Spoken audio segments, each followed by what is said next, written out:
Good morning, everyone. We're getting very casual around here.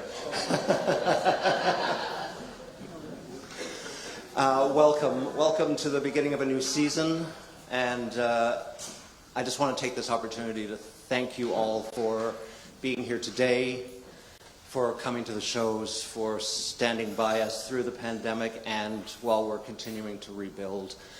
It's amazing, and I thank you for believing in the theater and valuing the stories that we tell and the perspectives and ideas that you take away with you. So thank you from the bottom of my heart.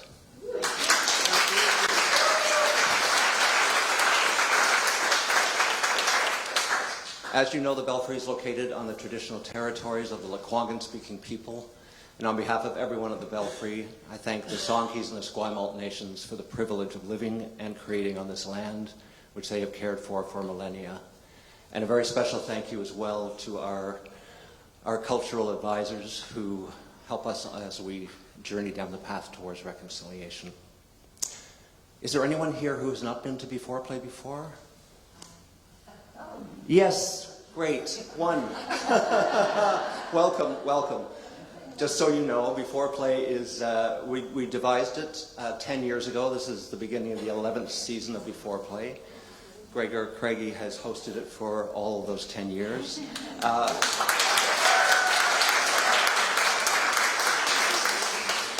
It's a collaboration between the Belfry and CBC Radio, which reminds me, please make sure your cell phones are turned off because these will be recorded and replayed on CBC.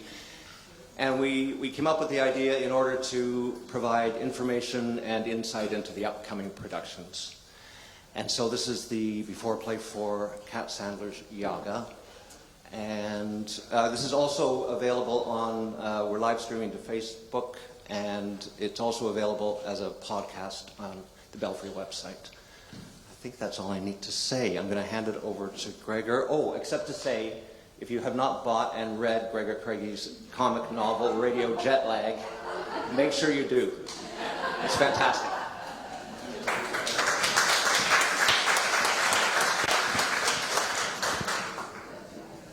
Thank you, Michael, for the plug, and thank you for coming. Really nice to see everybody on a Saturday morning back at Belfry B4Play. Let's get straight to it because our director and everybody involved with this production has a busy weekend. We're really grateful they could take some time. Our first guest is the director, Jani Lauzon, who's a multidisciplinary artist of Métis, French, and Finnish ancestry, a 9-time Dora Maver Moore nominated actress. Yeah. A 3-time Juno-nominated singer-songwriter, a Gemini Award-winning puppeteer, an award-winning director, and an artist educator. Her company, Paper Canoe Projects, was created to support production of her own work, including A Side of Dreams, I Call Myself Princess, and Prophecy Fog. Jani has directed numerous productions, including Alien Creature, The Monument, Rope, Almighty Voice and His Wife, and Where the Blood Mixes, as well as 1939 recently at the Stratford Festival. Please give a warm Belfry welcome to Jani Lauzon.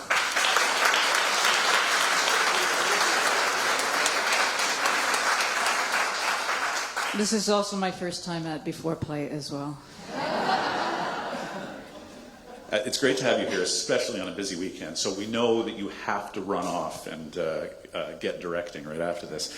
But as one of the country's leading artists, an actor, director, playwright, singer-songwriter, and more, can you tell us a bit about your artistic journey? I don't know how far back you want to go, but where did you start as an artist? Well, I was really lucky. My biological parents were both very, very creative. My father was a pianist, a visual artist, a painter. My mother made things with her hands. I think that's the best way to describe her. She taught remedial math, but from a very artistic, like she'd bring clay in for the students to. So we grew up in a house where we sang together. And then when I moved in with my foster parents when I was 13, my foster father was the high school drama teacher. So we read Shakespeare plays at the dinner table, and and he would, we would analyze plays and then listen to Broadway musicals in front of the fireplace. So it's it sounds romantic, doesn't it? But it was a really, my foster father's words of encouragement when I left their house after I graduated high school was, whatever you do, just do it creatively.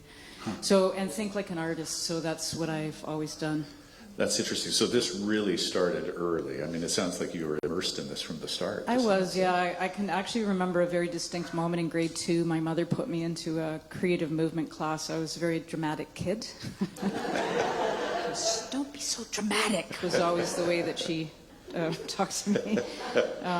And we did this improvisation, and we were supposed to be chickens hatching out of an egg. And I remember getting out of the egg and going, oh, wow, this is awesome. Like the power of movement and storytelling, and I think that's actually the moment I got hooked.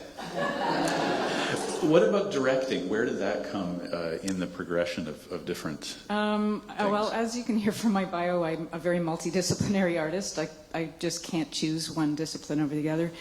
But I think I'm a better actor because I'm a singer, and I think I'm a better singer because I'm an actor. And directing allows me to put all of those disciplines together. A lot of my early training was actually in mime and visual theater, and so as a director, I'm able to put my musicality, my interest in movement, and my training in physical theater together. Visual theater, I guess, is a better way to put it.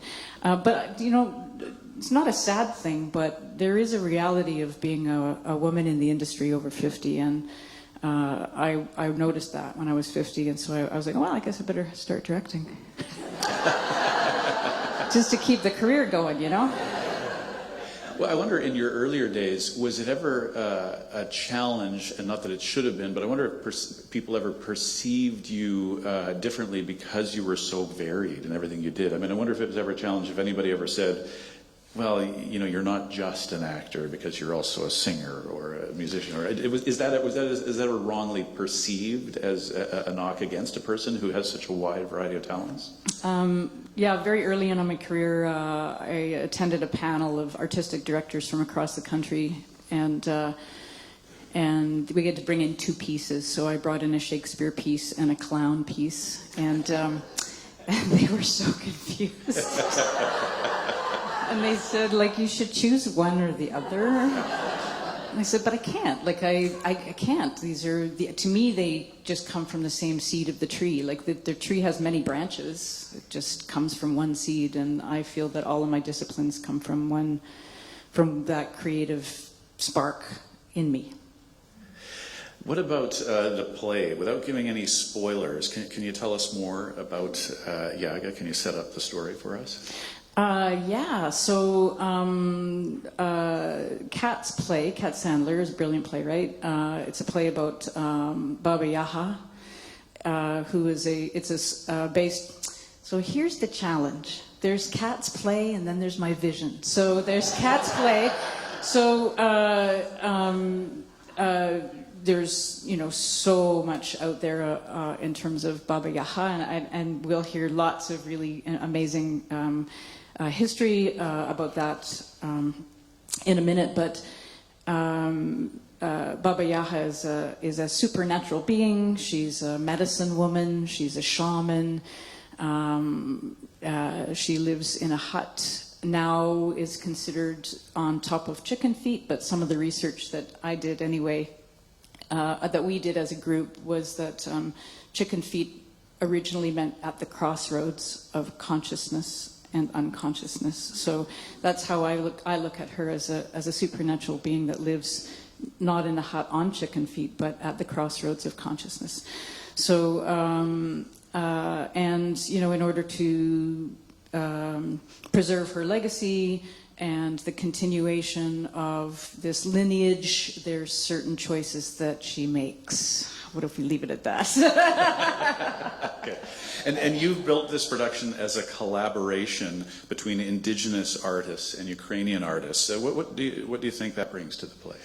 Well, when Michael first approached me about directing the play, we were talking, and he was asking me if I would be interested in bringing in an Indigenous actor to play Yaha, and I said yes, absolutely, because oftentimes as an actor as well, I love Shakespeare, I love classical text, and I often don't get a chance to do it because I'm just a little shade of brown.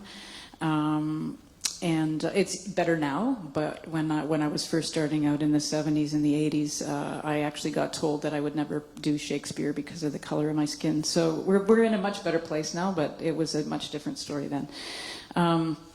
And what I was interested in discovering in Kat's play is the intersection between the history of Baba Yaga and also from an Indigenous perspective, the power of our matriarchal societies, the medicine women that we have, I don't often use the word shaman, but the shamans that we have, and the power of that knowledge, or knowledge keepers is another word that we use. I was interested in the intersection between the Slavic myth.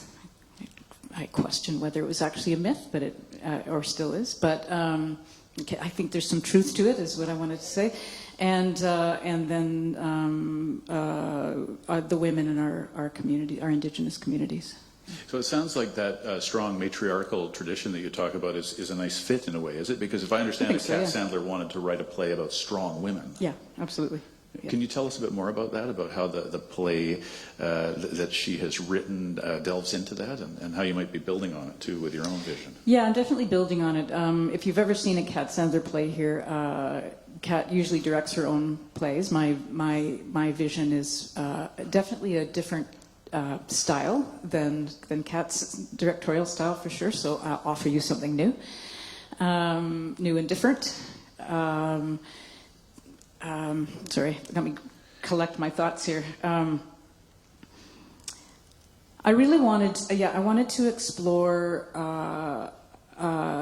more Baba Yaga from speaking from that place of the crossroads, so that when she speaks and when she talks to us as an audience, she comes from. We have a teaching where there's a very thin veil between the seen world and the unseen world.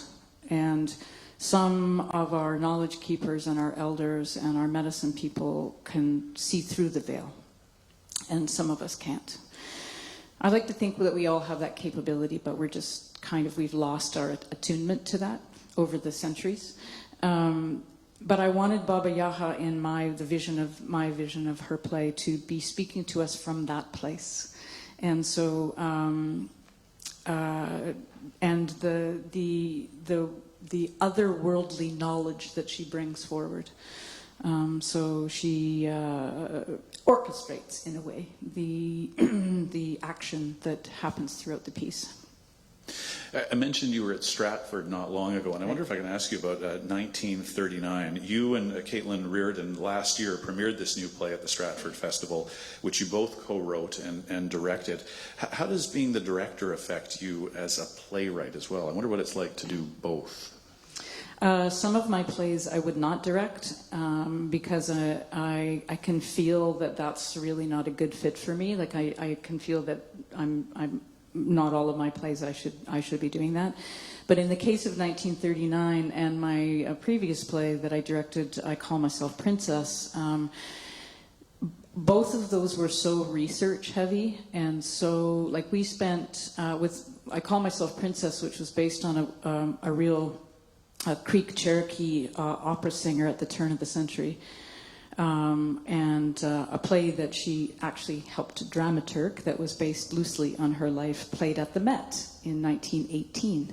Wow. It was the first Indigenous content piece and one of the few ever at the Met in 1918, and I'm trying to get back there, but I felt like it took me 10 years to write that because there was so much research. I needed to have conversations with the family. I needed permission. And we have a very specific protocol for how to do that. So it takes time to connect with family members and to really understand the world that she lived in. And as a director for that piece, I felt that I really, really understood the world. Similarly to 1939, I did not go through a residential school. My father was in and out of a convent residential school. And we spent 6 years working with 4 Indigenous elders, knowledge keepers, 3 of them being survivors. And I felt that in order to direct that play, or that someone would have to do the same amount of research that I did and have the same amount of connection to the elders that we worked with. And so it felt like a good fit to do that particular piece. Yeah. I can understand, given all that you said about the background of those 2 plays and all that work and knowledge, why you would want to direct it. Just out of curiosity, why might in other plays you think, even though I wrote this and I know it and I created it, I'm not going to be the director? I think it's really based on how much, like in a play like 1939, which is based on 5. So the play is based on 5 Indigenous students at a residential school in 1939 that are tasked with putting on All's Well That Ends Well for the king and queen that are coming to visit. And it's a play with humor. And great respect needed to be made, we did a lot of ceremony as well. Caitlin and I did a lot of ceremony to make sure that our process was very carefully put together because the survivors were first and foremost in our mind. So that's kind of a different thing than a light farce that, you know, that doesn't have the same kind of gravitas. Yeah. Is that difficult to deal with such a weighty subject and one that you want to respect people who've lived through it? And yet still have the humor, which it sounds like it does? Yeah, we actually, the women that we worked with, they were so amazing. And they were all like, make it funnier. Just make it funnier. So we go, are you like, okay, are you sure? Yeah, make it funnier. So I think because humor is a form of resilience, right? So we wanted to focus on the resilience of the students. And which is not to say that they weren't victims, because I'm hoping that you all have educated yourself around the residential schools here in this country, like the atrocities of it. But we wanted to focus on the resilience of the students. And so in our play 1939, the students actually kind of take over and do the play, do Shakespeare the way they would like to do it. And I love that humor is a form of resilience. Absolutely, yeah. I mean, we spent a lot of time. Sorry, I'm spending more time talking about 1939, but we went to the Algoma University has an incredible archive, and we spent a week there. We also hired a research dramaturg, and we spent a week there, and we tried to focus in on letters that the students had written or newsletters that the students had written, and it's incredible, some of the stories that we don't hear about in terms of how they actually were so cunning and smart, and the survival skills that they developed to try to get themselves through that experience. It's stunning. Yeah. Well, I'll keep my ears open for 1939. Great. So, yeah. And Yaga, what do you hope audiences take away from this production finally? I think one of the big things for sure that I love in terms of Kat's writing and what she's trying to accomplish is writing strong female roles for actresses. The big sort of core center of my vision is the question that I was asking myself, the spirit of the play, is how far would you go to ensure that your legacy continued, or how far would you go to make sure that your family was safe? It is a comedy, but those were the questions that I was asking, because I think the history of women in the world is a complicated one as well, right? So especially Indigenous women, and our role in society and how that shifted when a patriarchal system came in and the settlers arrived. And as the research that I've been doing in terms of, the Ukrainian folks that are a part of the production as well, talking about the strong Ukrainian women that they have in the community, and just what a struggle it is still, ironically, for us to be the strong women that we are. Society does not want us to be strong and powerful. And I wanted to really just shine a light on how hard it is for women to just simply be who we are. Yeah. Very nice to meet you, and I appreciate you taking the time this busy weekend. Yeah. Thank you, Jani. Thank you very much.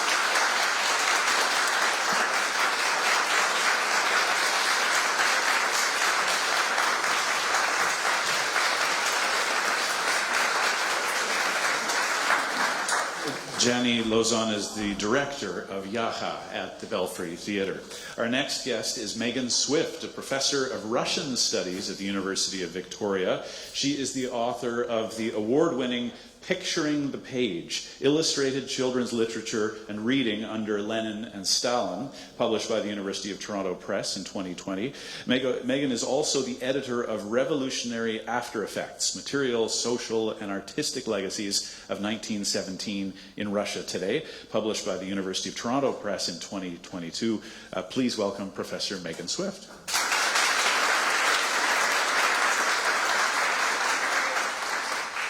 Good morning. Thanks for being here. No problem. And I want to say how much I enjoyed listening to Jani just now. That was wonderful. Me too. Yeah. Can you tell us a bit about your own background, both your academic journey and your professional life that led you into this expertise and study? Sure, I'd be happy to. So I have zero Slavic background. The reason I got into Russian studies is a continuing interest in Russian things from childhood, but then I'm from Fredericton, New Brunswick. That's where I went to high school. And we had a very unusual teacher who liked to lead travel trips. So I was in grade 12 in 1989, and he decided that the graduating trip that year would be to the Soviet Union. So he took 30 high schoolers from Fredericton, New Brunswick, and he did it the real way. So we went on Aeroflot, and we got toured around by Inturist, which is you couldn't walk around by yourself in those days. You had to be on organized tours. And so I saw Moscow, it was called Leningrad, it's St. Petersburg now, Kiev, and Odessa in 1989, and that really piqued my interest. I couldn't speak to anybody, and I could barely pick out that Russian has a Cyrillic alphabet, so I could barely pick out the signs.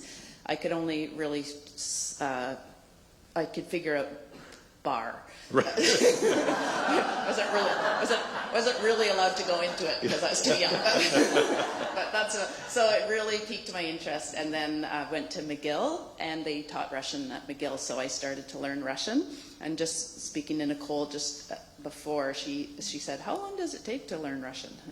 It takes quite a while. It takes quite a while to be fluent. So over the years, I visited Russia lots of times, lived in Russia for various periods of time, and ended up getting my PhD in Slavic languages and literatures at the University of Toronto. Interesting. Yeah. And I have to say, if you don't mind a brief indulgence, you were the first person I've ever met, other than myself and my classmates, who went to the Soviet Union in high school, because I did it 2 years before you, and we had a teacher who everyone said, "Is he crazy?" But we did the same thing. Anyway, it's just very nice to know that it happened elsewhere too. Well, where did you go? So we went to Leningrad, Moscow, and then we were supposed to go to Kiev, but this was 1987. Yes. And so not long, was that less than a year? Well, the year after the Chernobyl nuclear disaster. It was 1 year after, that was 1986. Yeah, that's right. So we went to Yalta instead. Good choice. Yeah, exactly. The parents were still a little nervous, but nonetheless, I want to ask you about Baba Yaga. The playwright, Kat Sandler, uses Baba Yaga Yaga as the jumping off point for this play. Can you tell us a bit more about Baba Yaga? Who is she and a bit of her history? So in Russian, they call her Baba Yaga. So the more northerly you get up, you have guz, and the further south you have huz. So, but it's the same figure. She has been around for many, many centuries. So she's a figure that comes from pagan Russia, and Russia, the Slavic world, was Christianized in 988. So she predates that. She's at least 10 centuries old, if not more. So she comes. So when Russia was Christianized, a lot of those pagan gods and goddesses and figures were officially suppressed by the church, but they continued on in folk belief and through the sharing of oral tales, even before they were written down. And so she's thought to be connected to the earth goddess, Makosh, the pagan earth goddess. And what's interesting about Makosh is she is the head deity, so no one is more powerful than the earth goddess. And Baba Yaga, same thing. She is, in the Russian tales, in Russian fairy tales, she controls nature. So she very often has horsemen that she sends out that bring the dawn, and then bring midday, and then bring night. And she has a interesting relationship with a sorcerer, a nasty sorcerer called Kashay the Deathless, who is one of the more powerful sorcerers. But what's interesting is that he always works for her, not the other way around. Yeah. Okay. So Baba Yaga is very much in charge. Yeah. And how do you see that reflected in this play? I mean, can you understand why she'd be an appealing character or goddess to bring out and use? Absolutely. So I haven't seen the play either. I assume nobody here has seen it, but from what I understand, the interest was in bringing out not only strong female characters, like Jenny was talking about, but the idea, I think, for Kat was to take a look at this very well-known figure and how she's misunderstood, how she's been misunderstood over the centuries. So in Russian folk and fairy tales, she's always a scary witch. But if you start to dig a little bit below the surface, she is actually a powerful healer. So the witch label was placed on her because it was frightening to have, and there were women healers at the time. It was frightening to have these people with power over apparently life and death, right? And to have them be women. That sounds like a phenomenon that repeated itself all over the world, probably, didn't it? Yeah. I mean, this idea of healers, especially women healers, who were therefore portrayed as witches. Right, portrayed as witches. Yeah. Exactly. Yeah. And so, what about the depiction of the character as something else, something more empowering? What do you make of that? Is that a kind of a radical departure, or would you see that in Russia over the last century or so? No. So I think that's something that's Kat's. I think is going to bring to the table is showing a more modern version of her. From what I understand from reading the preview of the play, she might be envisioned as a female academic who likes younger men. So I was wondering, Gregor, why did you invite me here?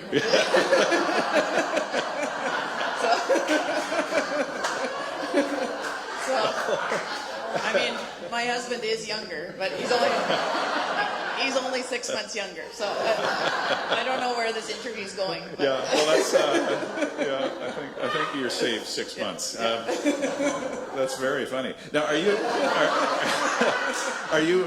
you aware though of any other portrayals, Baba Yaga, modern portrayals?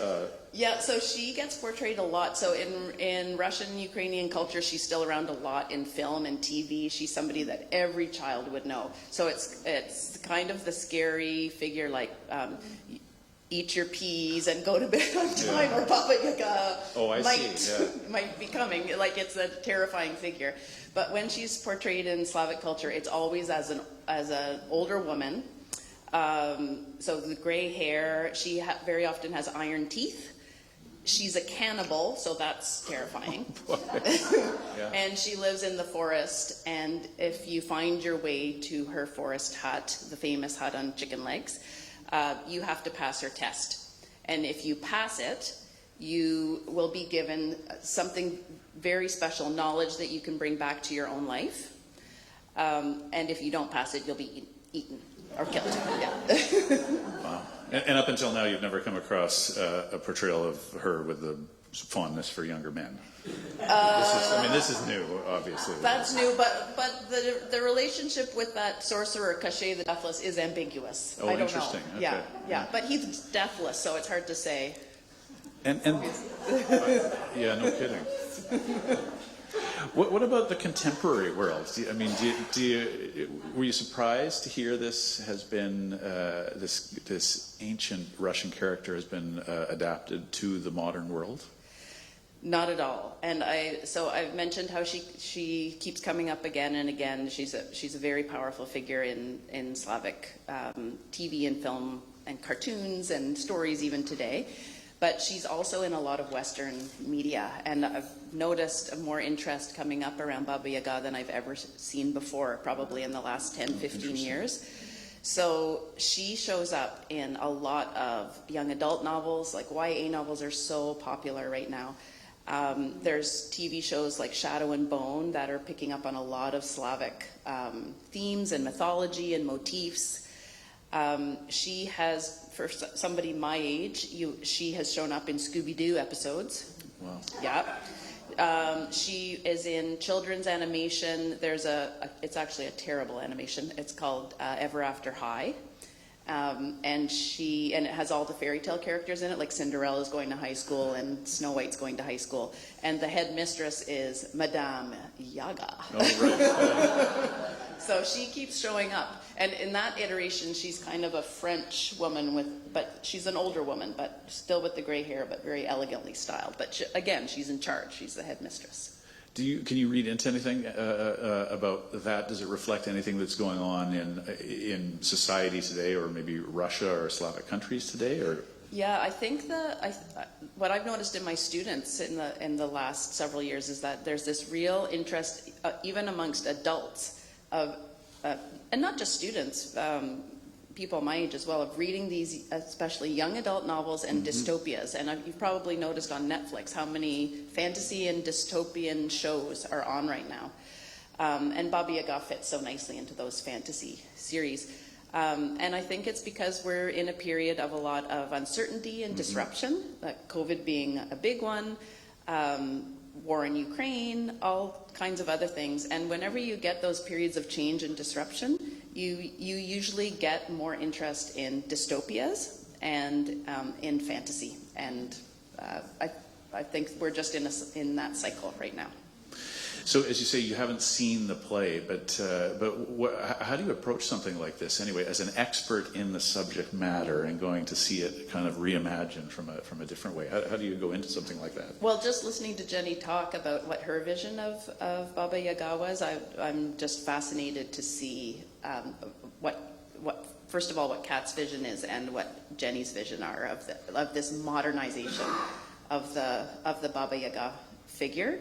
I think that's what fairy tales are all about, is reimaginings, retellings. You have central core motifs that remain the same, but the retellings elaborate and embroider, and that's why they survive for so long, because people want to keep telling the tales.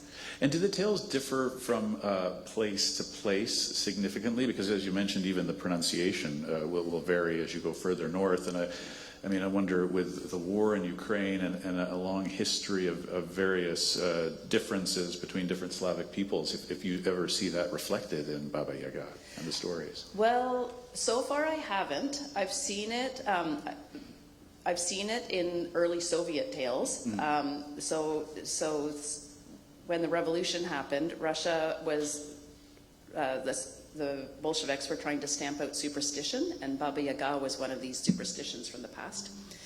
So they wrote this story called How Baba Yaga Was Destroyed, and how she was destroyed finally was this young boy raised his fist and said, "I don't believe in you." because he'd been raised with this materialist worldview, and so she just disappeared. To me, that's not satisfying. No, no, it does sound like a Soviet story, though. It does. Yeah. It does. It was a bit too cut and dried, and so she kept coming back. Yeah, and it doesn't sound like she's going to disappear anytime soon. She'll be here long after we're all gone, it sounds like. I think so, and so Kat mentioned that she lives in the hut on chicken legs, which can twirl around, and then in traditional depictions of her, she also flies through the air. She's in a mortar, and she carries a pestle, and sometimes she has a broom that she sweeps her traces away with. And when she's in her hut in the forest, deep in the forest, and you can imagine early people being very frightened going into a deep, dark forest, and every little rustle and the wind over top, you think that you're hearing a witch coming over top. Traditionally, when you can find her hut deep in the forest, it's surrounded with posts, like sharpened posts, and there's a skull on each one from her former victims, but there's one post that's empty because it's waiting for the next victim. That's very effective. Oh, she's going to be around forever. I think so. Yeah. Thank you for joining us. Excellent to have you with us here at Thanks so B4Play. much. Thank you very much.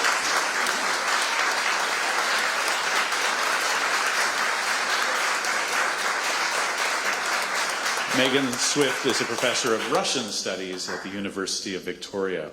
Our final guest is Nicole Mandrik, a multidisciplinary artist who works with textiles, beadwork, song, and sculpture. She is Anishinaabe, Ukrainian, and Irish descent, and Nicole is a current MFA student at UVic. Please welcome Nicole Mandrik to the program.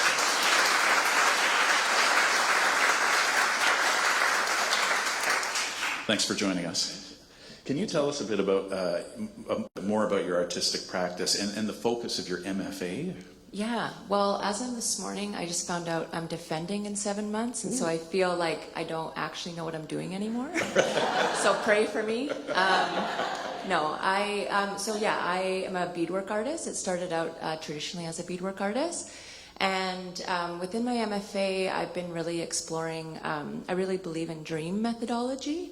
So a lot of the material and ideas that come to me are through my dreams. Dreaming is a really important form of knowledge in both of my ancestries.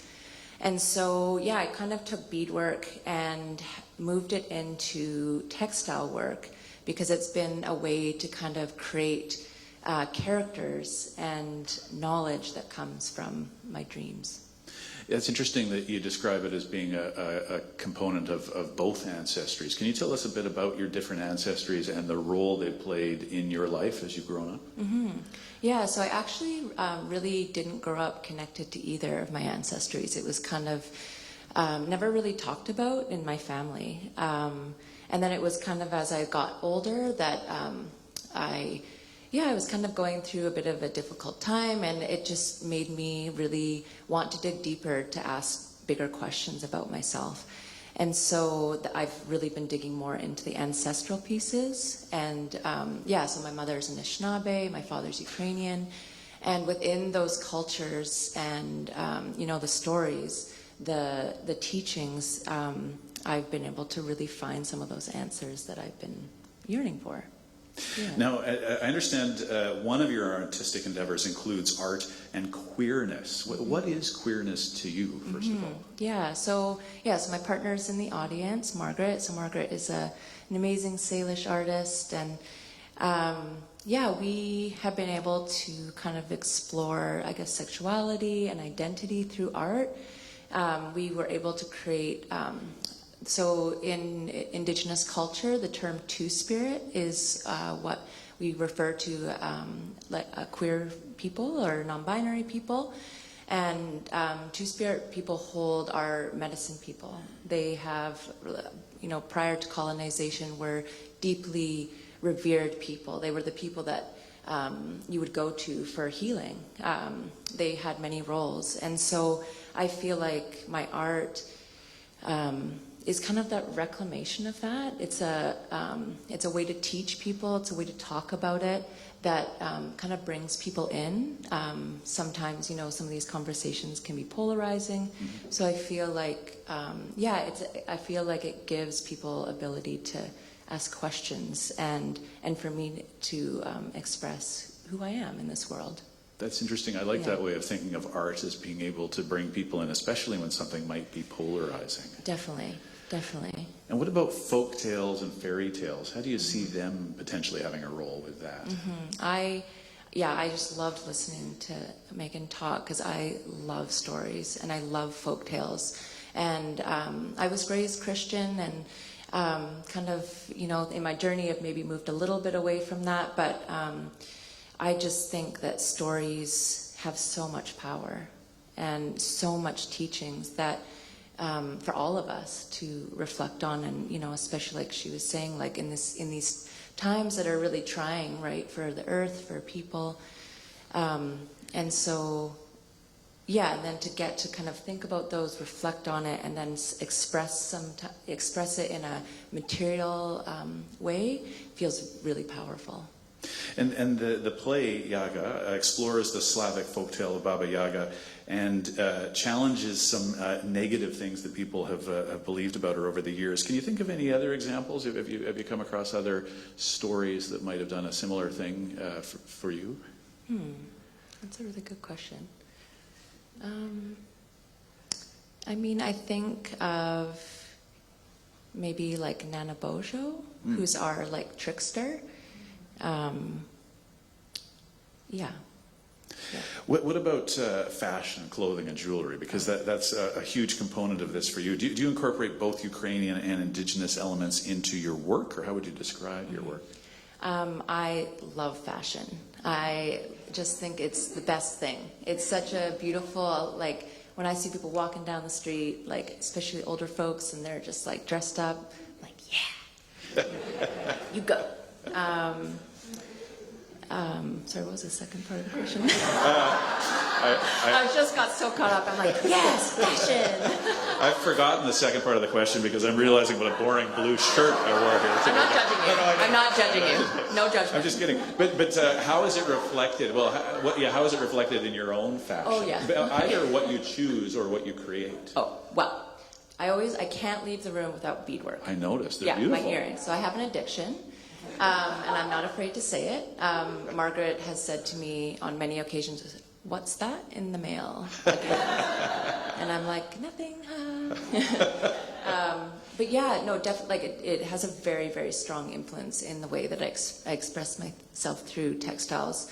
So I kind of started more with my Anishinaabe culture, exploring the beadwork and seeing how I could kind of incorporate that into my everyday wear. And it does feel nice, like just say with the earrings, because it's a conversation starter, right? It's a way to connect with people. Someone asks, "Oh, I like your earrings," and then I get to tell them who the artist is, the territory it came from.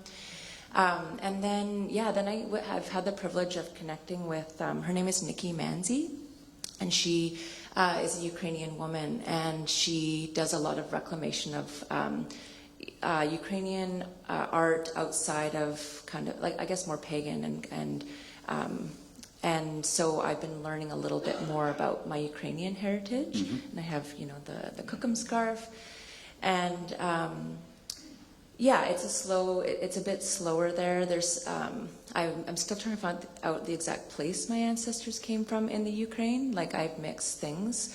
And I know, like, there's different clothing specific to different regions. So before I kind of include more of that part, I want to know more about where my family came from. So that's early on. Yeah. I wondered if you'd ever had the opportunity, if you created something and it just occurred to you that it feels like a really nice blending of both? Big time. Yeah, I went to the Ukrainian Cultural Center with my dad, and we were doing a Pasenki workshop. And all of the motifs that were given to us as potential things to put on our Pasenki were so similar. And sorry, is that the egg? Or? The egg, okay. Yeah. And it was so similar to so many things in Anishinaabe culture. Very rooted in the earth, really floral. Stars were,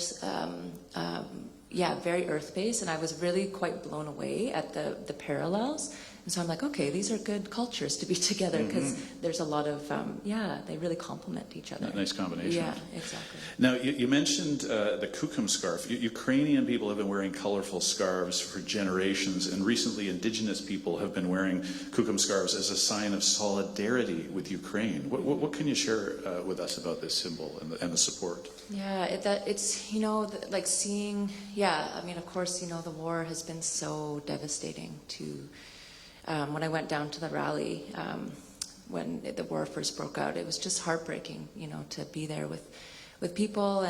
But then on the flip side, it's like you were talking about like resilience and resistance.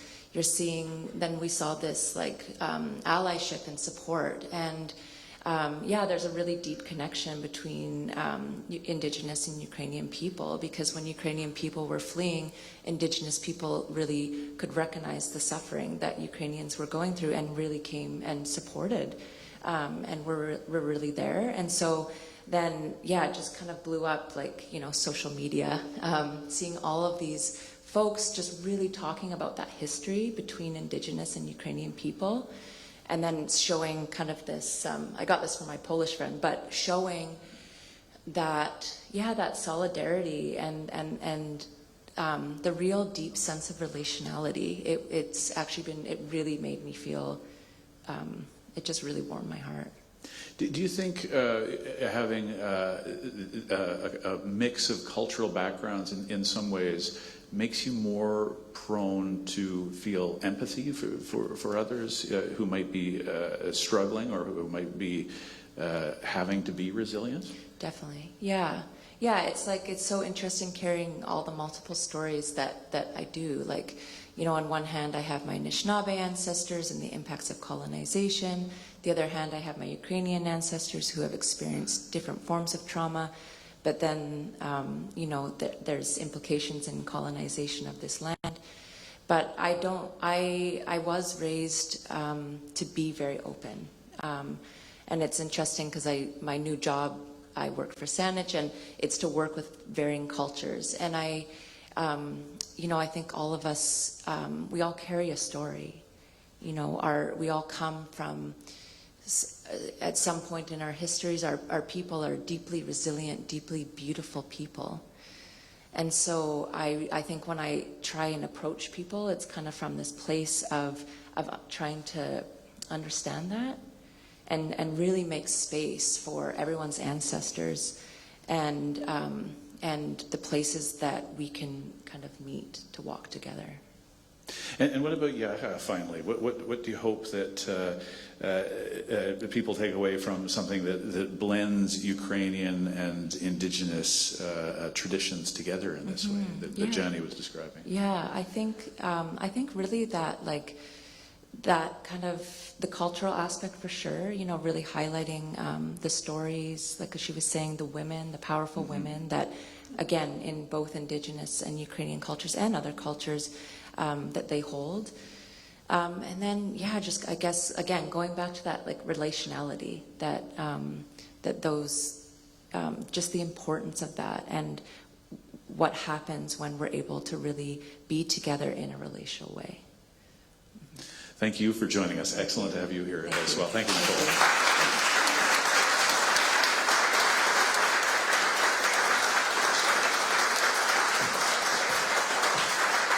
Nicole Mandrik is a multidisciplinary artist and an MFA student at UVic, and good luck 7 months from now, by the way. Thank you, everybody, for coming, and those who joined us on Facebook, the live, or who are listening other ways. And remember, the box office is open. Yes. And yes. Thank you, Alan.